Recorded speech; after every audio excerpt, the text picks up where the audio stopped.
out in my life is that God's mercies are new and fresh every morning. And so if I wake up to them and say yes to them, it starts the day. So I'm glad we're up here early.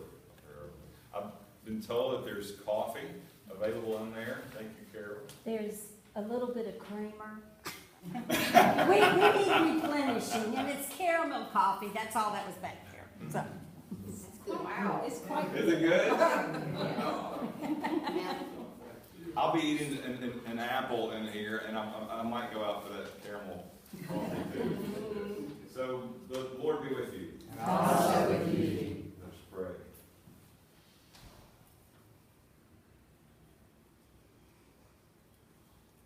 Amazing God of the present moment,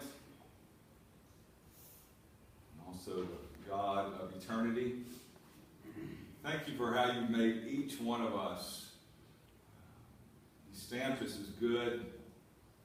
You smiled when we were born on this earth, and you smile at us now. And as we gather as a faith community to talk about our history, talk about your activity, talk about people being faithful and servants, sacrificial, vulnerable, to enjoy what the early Christians knew as a beloved community. Help us to hear all this this morning. Help us to incorporate it into our own story, knowing that in 100 years, there'll be a new priest in town and be asking a story, and they'll be talking about us. In the name of the Father, Son, and Holy Spirit. Amen. That is a wild notion. In 100 years, they're going to be talking about us. They're going to be talking about us. Woo! Wonderful. Well, we have a panel. We have a panel that's going to begin all this. So thank you, panel. Can the panel raise their hand? Lee Davis, Ray, Brenda, Grace, Dick. Thank you. Thanks, y'all. I'm just about you, Jay.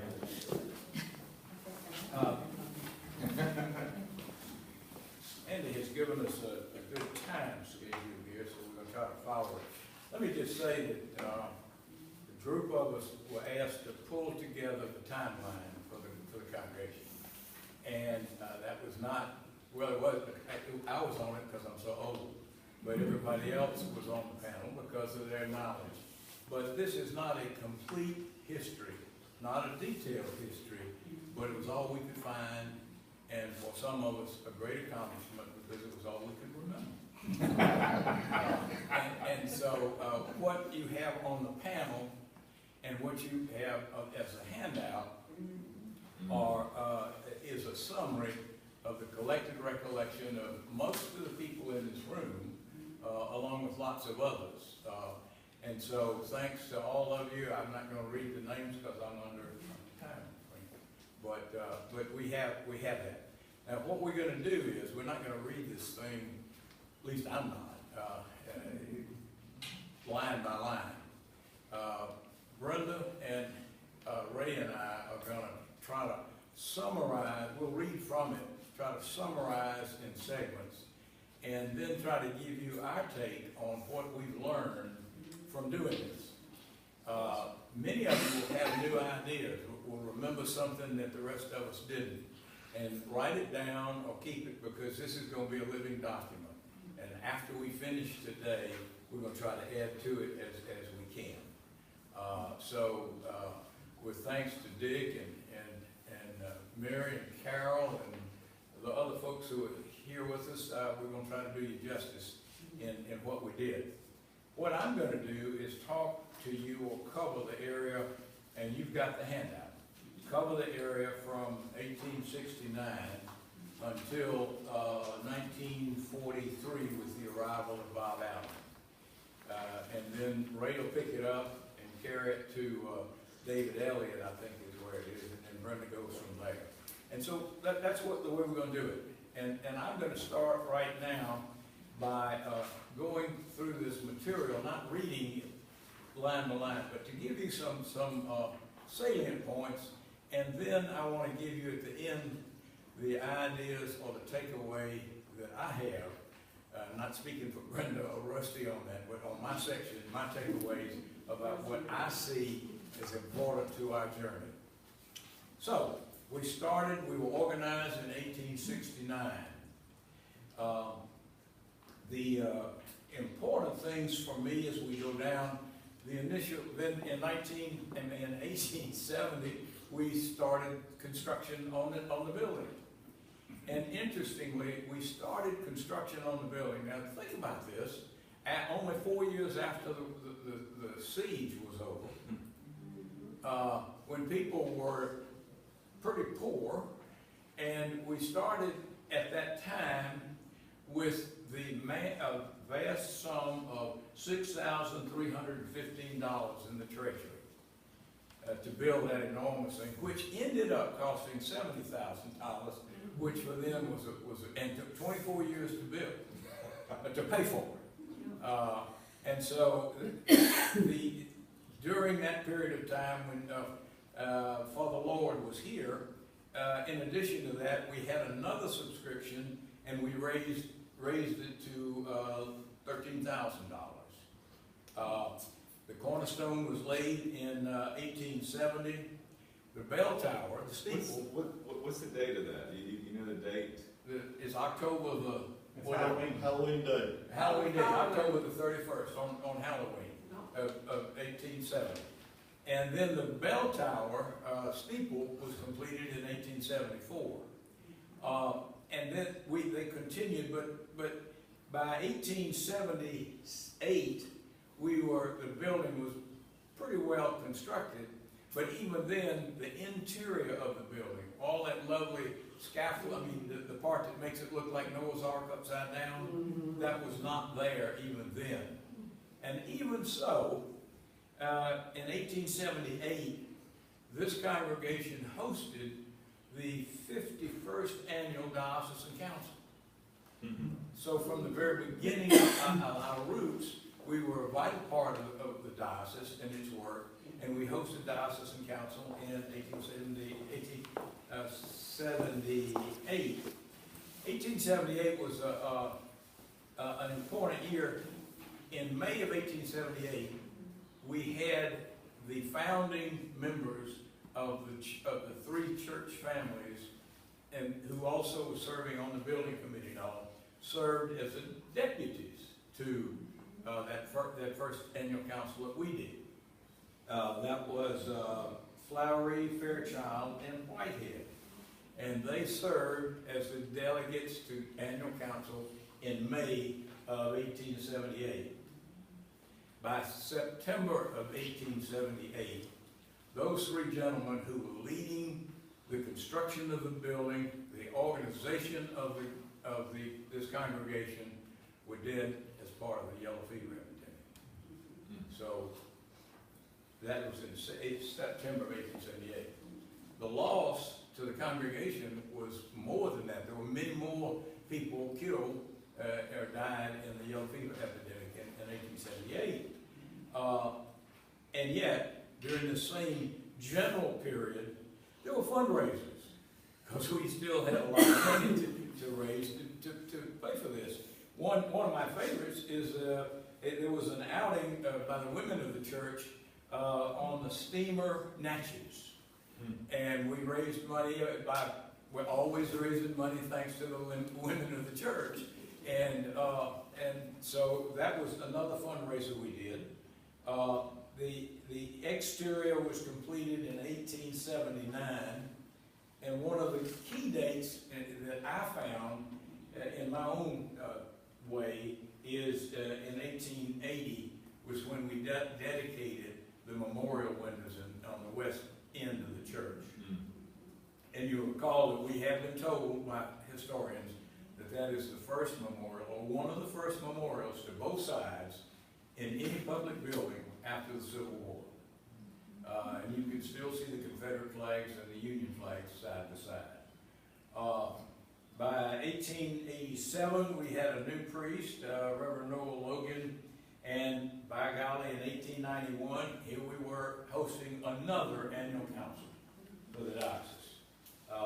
The church was consecrated in 1894. Cornerstone laid in 1880, but it wasn't until 1894 that the church was consecrated. Anybody know why? Paid it off. They paid it off. And under the canons of the church, you cannot consecrate a new building that is in debt. Thank God that doesn't apply to once you get it consecrated. But that is the situation. So it took us 24 years to raise the money to pay for the structure. But even so, even in debt, while we were going, we were doing great things and doing them for the diocese, because in 1899 we once again hosted annual council. And then again, in 1903, we had Father Carter here, and in April of 1904, we hosted another annual council for the diocese. And at that point, the altar guild was organized during that same period. And lo and behold, if you will believe it, that's when the sacred turkey done it. In fact, there's a big article in the Vicksburg paper about that. And there's a later article that about the turkey dinner about 10 years later, I think it was 1917, that goes back and points out, oh, but it was organized in 1904. Yeah. So take that, Crawford Street method.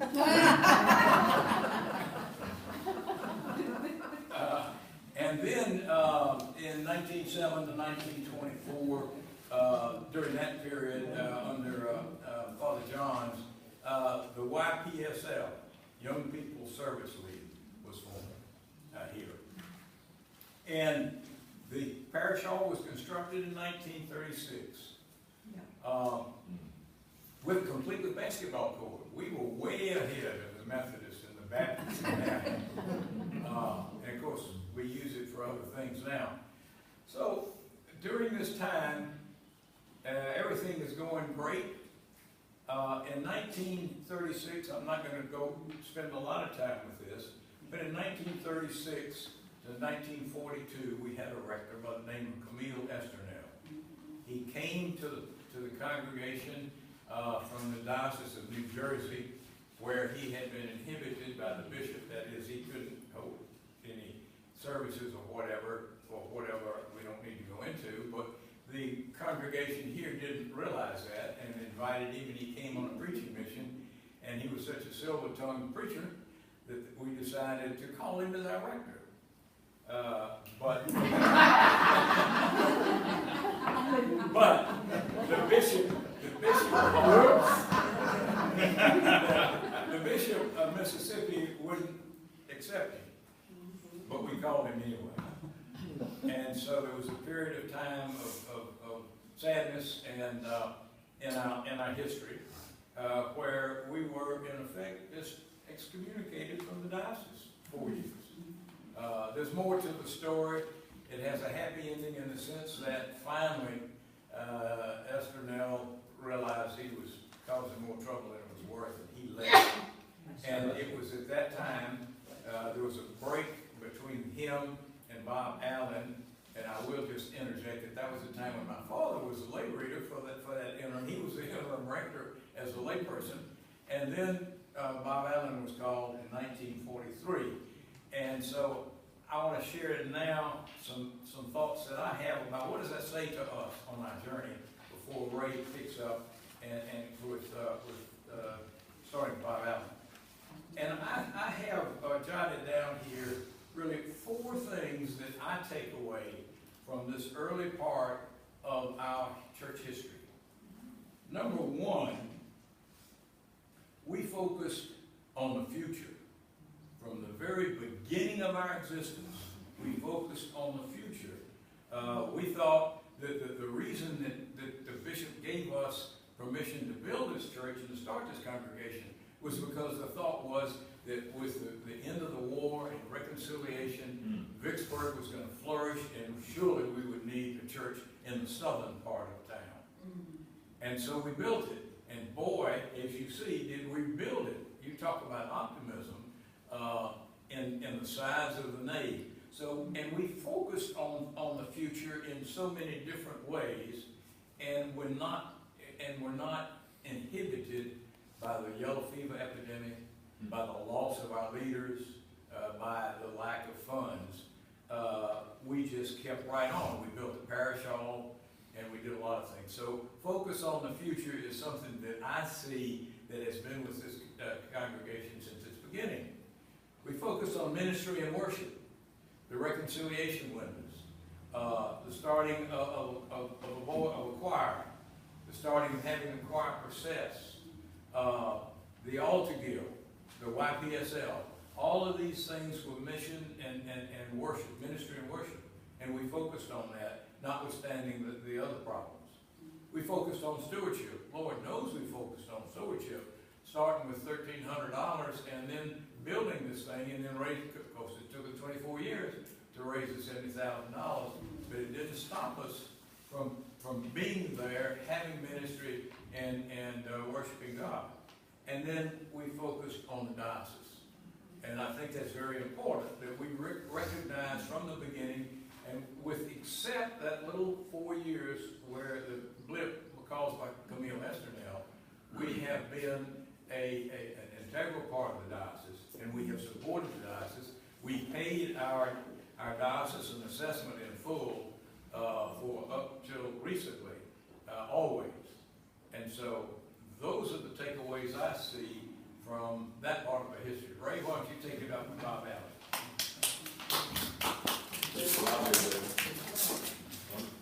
Lee Davis gave me a great segue on the diocesan angle, because that's the first thing that I have on my list of perhaps you want to call it 4 themes through this next period, which encompasses the rectorships, if that's a word, of Bob Allen and Stuart Wood, and then Clifton McInnes. The diocesan involvement continued. First, let me say, Lee Davis told you the tough times with Camille Espinel and the difficulty. There couldn't have been a kinder, sweeter man to come in to be our rector than Bob Allen, a great peacemaker, and was really the right man, obviously, for the job at that point, and made a big difference in helping to settle things back down. But the diocesan involvement that Lee Davis mentioned continued through these 3 rectors. We hosted council again in 1944. We hosted in 1947. We hosted in 1953. We were involved in forming the diocesan EYC, Episcopal Young Churchmen, during that time period. We hosted council again in 1968.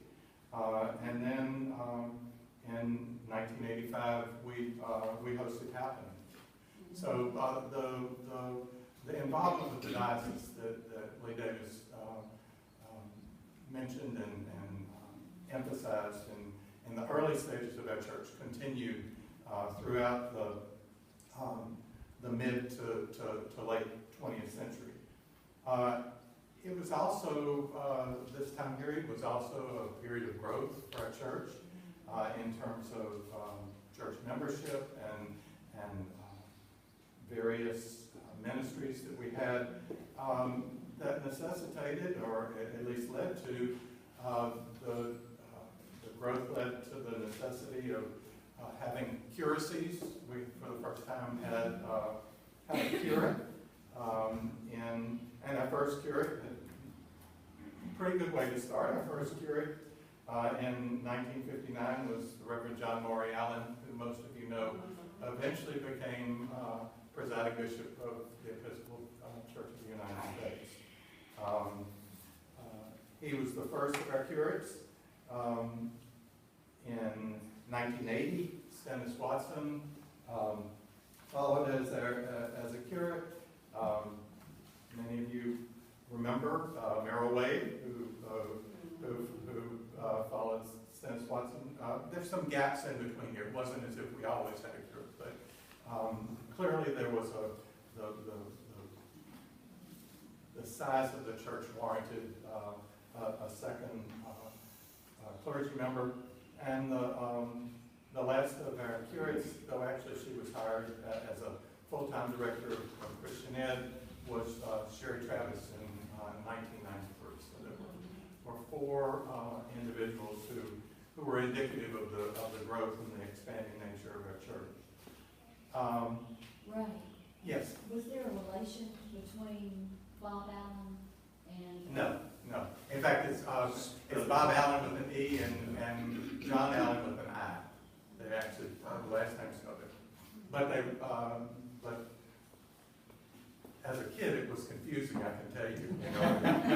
Who's going to be serving today, Father Allen? Now he's bragging about how young he is. She called me a youngster somewhere in this. Yeah. And I said, I love you.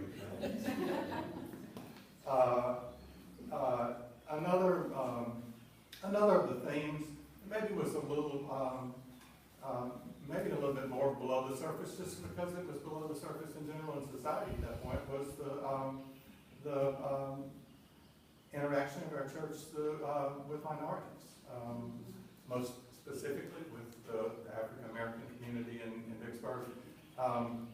Began with, I don't know that it began, but in terms of our history, you'll note that Bob Allen was not only rector of Holy Trinity, he was rector of St. Mary's. That at least formalized our shared mission together, our shared ministries together. Many folks, yes. Allen with the E or Allen with the I? Which one was it? The first? It was Allen with an E. Okay. Because Allen with an I was never the rector. It says 1945. 43. Okay. I don't. Was when he came here. He was vicar. Right. I mean, he was the priest yeah, of right. at Oak Church.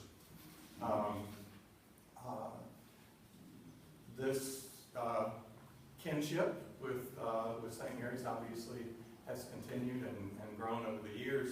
I know many. We did not go to the pancake dinner, but we bought tickets. And I know that a lot of you did go to the pancake dinner. But we continue. I can't avoid buying tickets saying that because Linda Tolliver sends them. But I do the same. I ended with a self-addressed stamped envelope. But if you don't think I turn around and do the same thing with her, but it has been a long-lasting fellowship and sense of shared ministries. And of course, as we get into the 60s and 70s, there wasn't as much overtly, except as many of you know, for the first time, the concerns of the civil rights movement were addressed from the pulpit. There's not necessarily a historical document of this happened at any one particular time. This was something that became a part of our culture, became a part of our history. The last of the four themes that I had for this time period was the involvement of women. Lee Davis mentioned that there wasn't a fundraiser that occurred back then or now without either the involvement or in many cases the leadership of the women in this church. I started to say that that initially, in the initial stages of this period I'm looking at, that women were working quietly behind the scenes. But for those of you who were around during that period, you know that Bob Allen's wife, Helen Allen, was anything other than quiet behind the scenes. She taught us, she was the person who taught us as acolytes. She was the person who taught our catechism class. Fear of God and fear of Helen Allen. He kept me in the church. But that's was behind the scenes. But during this time period, not too long thereafter, we had our first female vestry member. Here we're celebrating our 150th anniversary of the church. We should also be celebrating the 50th anniversary of our first female vestry member. We have our first lay Eucharistic minister or lay reader in 1990. And then from Helen Allen and the roles as in the back to becoming a member of the vestry, to being a lay reader in the church, to the final step, at least during this period, was in 1993 when a church called Sherry Travis to be our full-time director of religious education. Hand it off to Brenda.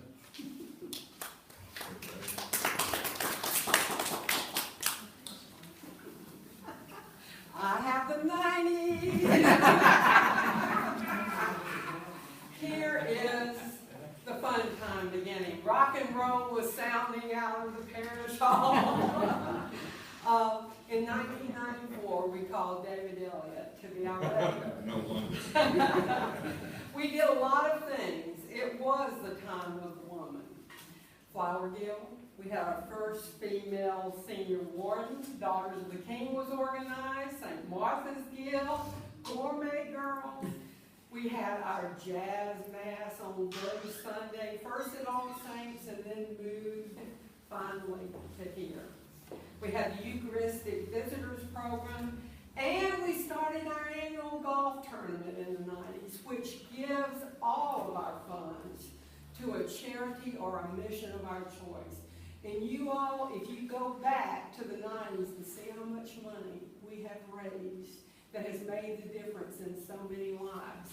Also, during the 90s, we realized we had to do a major renovation.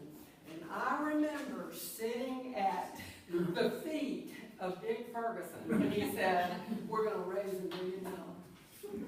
And we raised over $950,000. We replaced the Belgian roof, Belgian slate roof, beautiful. We redid we replaced the cross, and if, oh Lord, our first rector put that first cross up, we looked like the Boston Big Dig with our cranes out there to take it down and replace it. It was amazing. But that capital campaign was called Preserving the Witness. I think that's beautiful. Preserving the Witness capital campaign. We had the Lenten lunches during the 90s. First it started off with speakers. Then it became a music program followed by the gumbo luncheon. All of these things made a difference. And also 34 years ago, Holy Trinity went on record as the first vestry in parish, the only church in the city of Vicksburg that made a statement against racial vandalism in an interdenominational church. We were always on the rim of everything and just going in 90 to nothing. We also got very involved in Habitat for Humanity at that time. Now, in 2000, Michael Nation came. So we've done the 90s, we've rock and rolled, we've spread the mission, we've spread the word.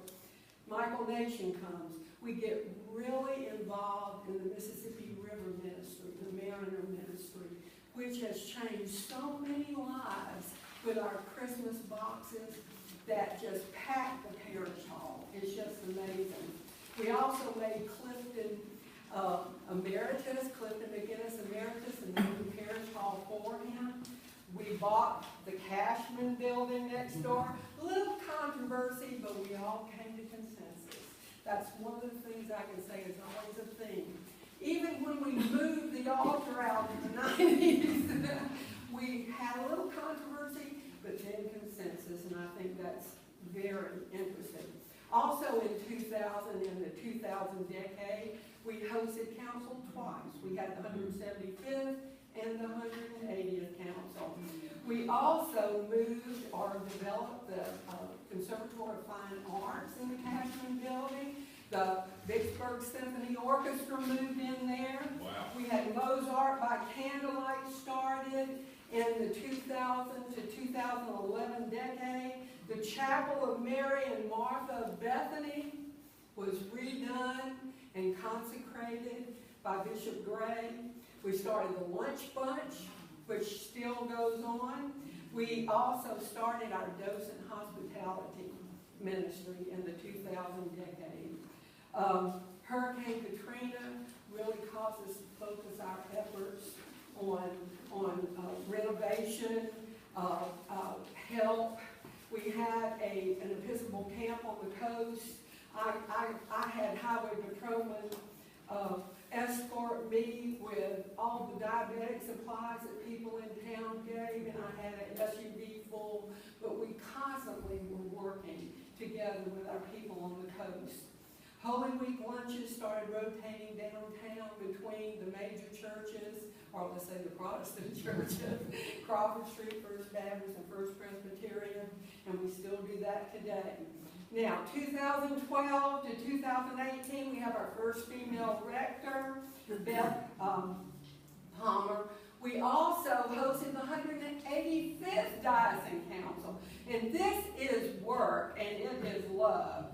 We had the Daughters of the King Fall Assembly, the Mississippi Boys Choir moved next door. We had lots of cleanup and beautification with the parish hall, the women's work in the kitchen, the bathrooms upstairs, and the bridal room, which was a big thing. We also hosted community-wide ladies' night. We had a discussion about safety when we lost a friend of our congregation who was murdered. And this really brought our community together. Holy Trinity has always been a meeting place. It's always been a meeting place. It brings our community together in so many ways. Lots of us and everybody in this room has been involved in so many beautiful things during this period. The food pantry, it was organized by our group over here in the Cashman Building. And it stayed in the Cashman Building a while, and then it moved over to Crawford Street and Skate Ring. When it fell in, then it moved to the Good Shepherd. But this was a giving, loving thing, and we still support the food pantry. Our youth did SOS, Service Over Self. Many of us, this whole church supported Habitat for Humanity and reaching out. The first African-American member of our vestry was elected. The second floor of the Cashman Building was sold. So it gave us more financial stability. We also have supported Central Mississippi Prevention Services. I look in this room, I see people who have started United Way agencies. I see this church who has followed with them. Haven House Family Women's Shelter, also the Children's Shelter. We've done Christmas presents, we collect toys, Vicksburg Family Development. I cannot tell you they couldn't exist without us. And this is our story. One of the things when you were a child, you learned, here's the church, here's the steeple, open the door, and here's all the people. No matter who's our rector, no matter what decade it is, we are a loving, giving church.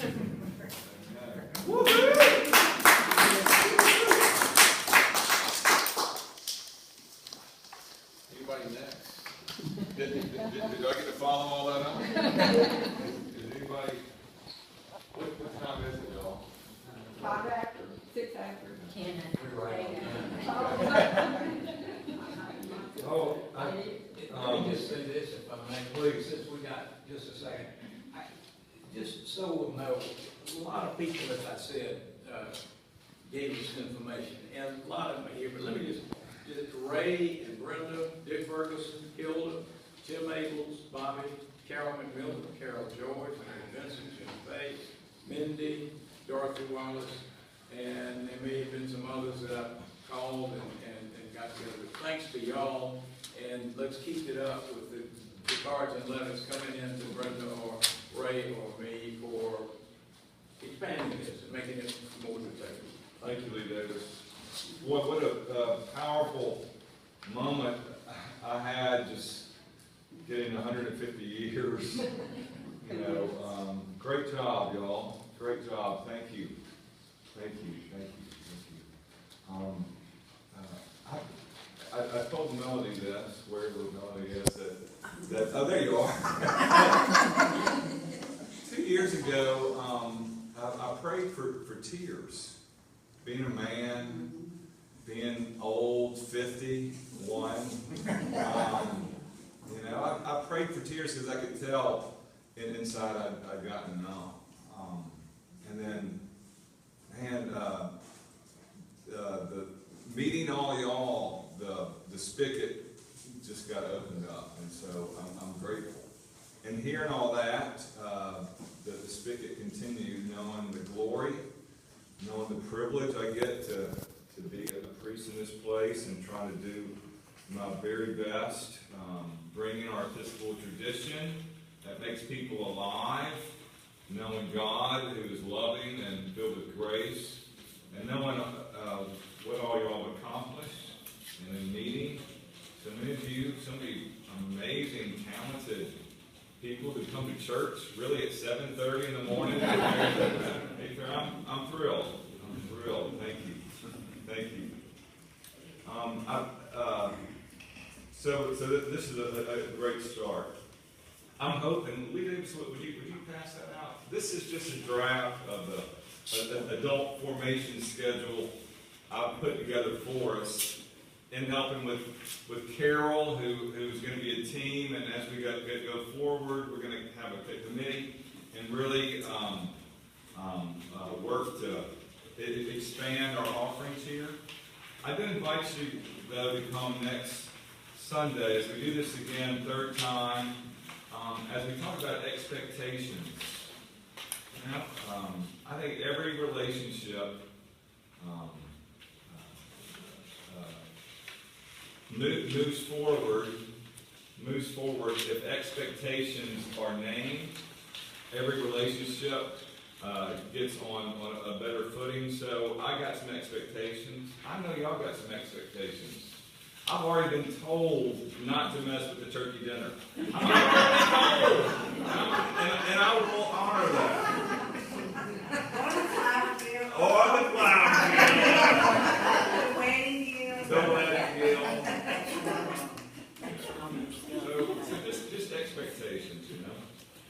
And I'll share mine.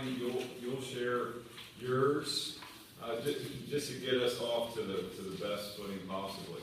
And then after this, I'm going to start teaching about what I think is the best thing about the Episcopal Church we got going.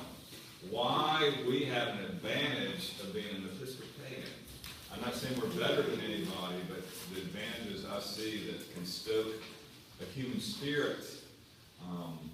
So I'll talk about that. And then at Easter, we'll speak about what the gifts that Easter brings and how it changes our lives. So I'm going to need help. If you can turn over on that back side, that red space is Holy Week. And I know a lot goes on here, Holy Week. So I'm going to need feedback from y'all to help me fill it in.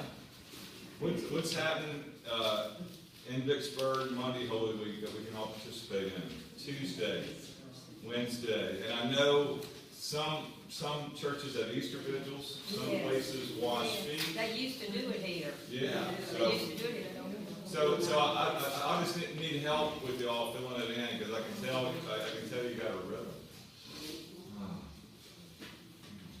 What else can I say? But thank you. What else can I say? But I appreciate your trust, and I feel it. What else can I say is that God is good. And what else can I say is that y'all got a lot to be proud of. You've got a strong faith community. And I hope in 100 years, when they are talking about us, I hope with my name, there's some accomplishments on there, but I hope it is like a golden time for this place that deserves it. So, anybody have any comments? Any thoughts? I would say one thing. say it, Brandon. We are so blessed, we're so thankful that we have you. And we know that great things are going to happen because you're inspiring. Trying to be a cheerleader. I really am. That's probably the best trick I got. We need it. Really and truly. And I just want to say that when you came and talked with Mac and me, we love you. Thank you. And we just are gonna say, go Bulls! I knew that was coming. Thanks for that, for the scrambled egg and a tender biscuit. I'm on the hunt for the best biscuit. I'm gonna try every one. I got an idea. Thank you. We love you. Hey, just like anything though, and I bet with every person here, there was a honeymoon. I bet there was a honeymoon, and there was dancing and singing, and then something happened to where the next phase of the relationship happens, and only in the midst of that conflict can we go deeper. And I bet so that happened with every clergy person here, but it sounds like, from what I hear, you stuck it out. You kept the covenant. You trusted. You knew we were going to influence each other. We knew we all had something to bring and to give. So, wonderful. I want to know while I'm here what that means to y'all. Just my one question. I know what it means. That's powerful. Go to communion. Who put that in? Whose idea was that? Do we know? I think it was when they refurbished the name there and added marble from the wood, but I'm not sure. Okay. Tim Abel with plank now, he's the most knowledgeable. Fascinated. I almost want to just walk around it. But I know I'm supposed to walk right in the middle of it. And feel it just as an image. Just love that. Could you describe it since we have in this video? Yeah. So it's a mosaic that's in the chancel area. There's a high altar, and then where the choir sits is a chancel area, which is elevated, and then you move into the nave where the church is. This is in the chancel area, and a mosaic. In nomine Patre et Filii Spiritus Sancte, in Latin, in the name of the Father, Son, and the Holy Spirit. And it just struck me the first time I came to this beautiful nave. Love it. So there's many things. Many Well, you asked us at one point how we came up with the name Holy Trinity, and you couldn't answer, but I mean, there's the Holy Trinity right there. But somebody had a vision. Yes. Does anybody have pictures? Where did we go? Where's the archive of pictures? Is it at the library? Is it V.A. Patterson. V.A. Patterson in the Diocesan office? V.A. still doing that? Yeah. Awesome. We really don't have the archive we should. Okay. And a lot of these photographs are scattered about. And Tim, I hope, will join with us. He's got his granddaughter with him this morning. But we need to create or assemble in one place the archives. Wonderful. Well, thank you. Great job. Can we give the panel a rousing round of applause? And as we leave here, would someone have fun blowing the candles out? No, I'll see you on church next week.